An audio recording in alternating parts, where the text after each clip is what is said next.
Arus lalu lintas di tol Cipularang dari Jakarta menuju Bandung padat pada Senin siang. Dari visual pantauan udara, antrean kendaraan mulai tampak di kilometer 73 tol Cipularang, wilayah Cigelam, Purwakarta. Kepadatan arus lalu lintas disebabkan warga Jabodetabek yang menghabiskan waktu libur Lebaran untuk berwisata ke Bandung dan sekitarnya.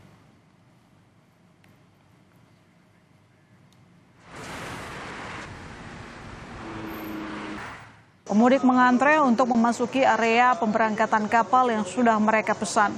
Selain pejalan kaki, pemudik yang melakukan perjalanan arus balik menggunakan kendaraan roda 4 juga mulai ramai di Pelabuhan Bakahuni, Lampung.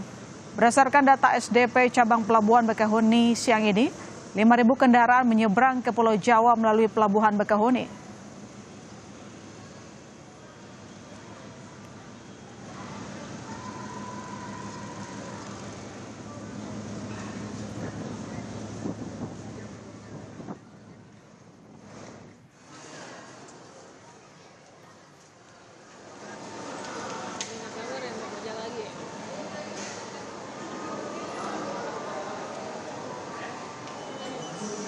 Bagus.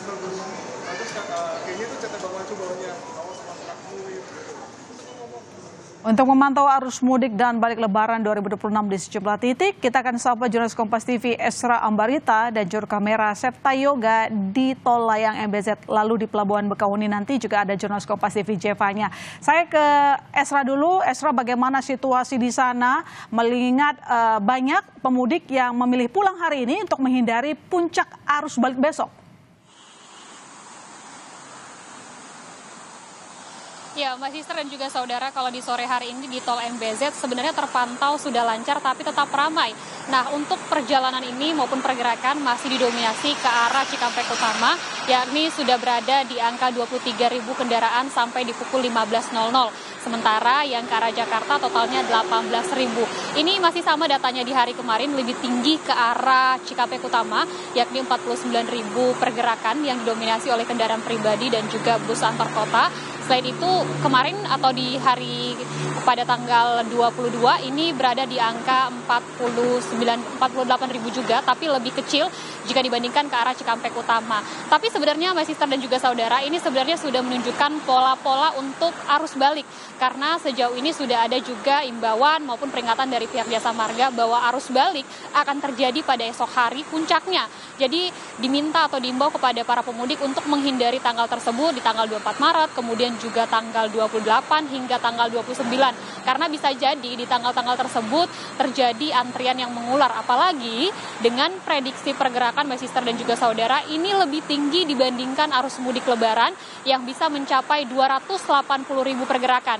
Jadi kalau kemarin atau di arus balik 270.000, jadi ini lonjakannya terbilang sangat tinggi.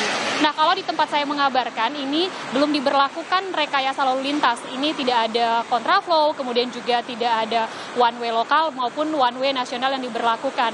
Tapi apabila terjadi kemacetan sewaktu-waktu, apalagi mengingat di kilometer 48, 47 ini merupakan pertemuan dua simpul dari tol, jadi ini akan dilakukan sistem buka tutup secara situasional dan ini biasanya diberlakukan pada pagi hari. Mas Sister. Baik, tapi dari data yang Anda kumpulkan, Esra, apakah memang diprediksi masih akan banyak jumlah pemudik yang akan melewati jalan tersebut atau mungkin jalur arus balik?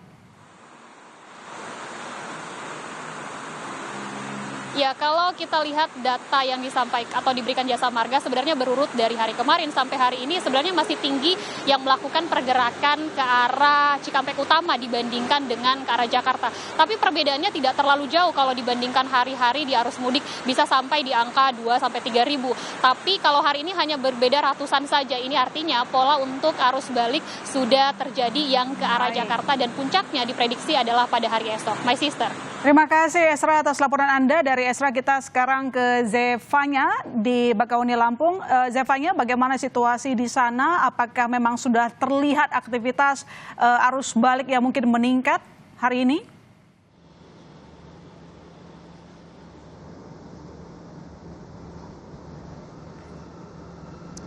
Ya, sore hari ini nampaknya arus balik Lebaran sudah mulai terlihat di Pelabuhan Bakauheni, Lampung ya, Ilona. Kalau dari pantauan saya, berbeda dengan pagi hari tadi, di sore hari ini sejumlah kantung parkir di dermaga eksekutif Pelabuhan Bakauheni ini sudah mulai ramai. Ada kendaraan roda 4 seperti mobil pribadi dan juga truk pickup ini mulai mengisi kantung parkir yang ada. Tapi meski demikian, situasinya masih kondusif, tidak ada penumpukan yang terjadi karena kalau kami lihat dari jalur arteri di depan Pelabuhan Bakauheni ini juga situasi arus kendaraannya masih cenderung lancar dan juga lengang begitu. Karena kalau kita melihat juga bagaimana data yang diterima dari PT ASDP Cabang Pelabuhan Merak, ini memang terlihat adanya peningkatan jumlah penumpang yang cukup signifikan dibanding hari kemarin. Seperti misalnya hari ini untuk total penumpang perseorangan, ini terlihat ada sebanyak 20.000 penumpang hingga siang hari ini. Tadi data yang kami terima ini sudah menyeberang ke Pulau Jawa. Dibandingkan hari sebelumnya ini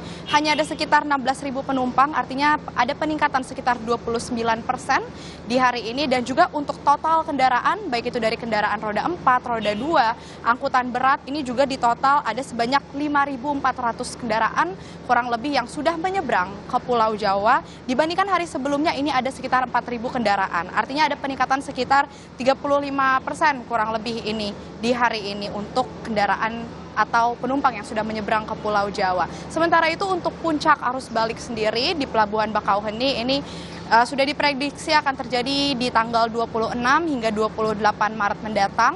Dan juga dari PT ASDP ini sudah menyiapkan sejumlah antisipasi seperti misalnya penerapan sistem single tarif ticketing yang dimana per hari ini sudah mulai diberlakukan hingga tanggal 30 Maret mendatang ini sebagai ancang-ancang untuk mengantisipasi terjadinya penumpukan pada puncak arus balik nanti. Sementara demikian, Ilona, kembali ke studio.